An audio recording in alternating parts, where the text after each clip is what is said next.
Hello everyone, so this is the summary of the poem to Althea from Prison by Richard Lovelace. So these are the important points. This poem was written in 1642 when the poet was in Gatehouse Prison, and it got published in 1649 in the book Lucasta. This poem is addressed to a woman Althea whose identity has not been disclosed in the poem. The speaker says that he is physically confined in the prison, but his soul, heart, and mind are free. He expresses his love for Althea and King Charles I in this poem.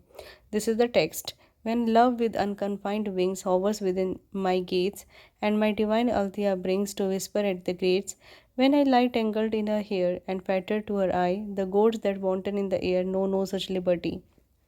When flowing cups run swiftly round with no allaying themes, our careless heads with roses bound, our hearts with loyal flames. When thirsty grief in wine we steep, when healths and throats go free, fishes that tipple in the deep know no such liberty. So when the poem opens, speaker says that he feels immense joy when his love Althea visits him in the prison. He actually imagines her visit and feels comfortable and happy in her company. He imagines that his love Althea visits him with unbound wings. She even whispers a message to him.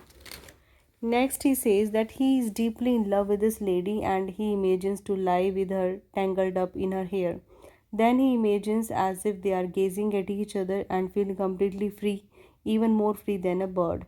He then thinks about other moments which brought the similar kind of happiness to him in the past. He remembers how happy he was when he enjoyed drinking with others.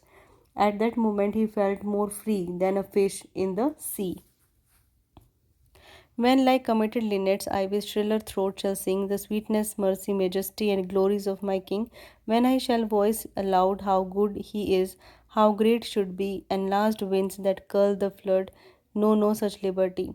Stone walls do not a prison make, nor iron bars a cage, minds innocent and quiet take that foreign hermitage. If I have freedom in my love and in my soul am free, angels alone that soar above enjoy such liberty. So in the previous lines we have seen that the speaker says that he would drink to celebrate his loyalty to the King Charles I with his friends.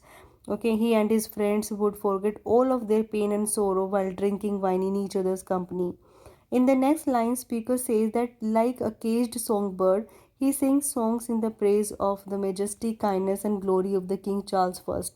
He further says that the king is very good and he wants to say this aloud that this king deserves to be respected by everyone. Next, he compares himself with the wind striking the waves of the sea. He says that he is more free than these winds roaming freely. In the next lines, he says that he doesn't think of himself being confined behind the stone walls and iron bars. His soul is free. He says that people like himself who are at peace with themselves only consider imprisonment to be a hermitage. He further says that he enjoys the freedom of loving this lady Althea, and he also celebrates his loyalty for the King Charles I in the prison. And next he says that he lives in the prison but his soul, mind, and heart are free.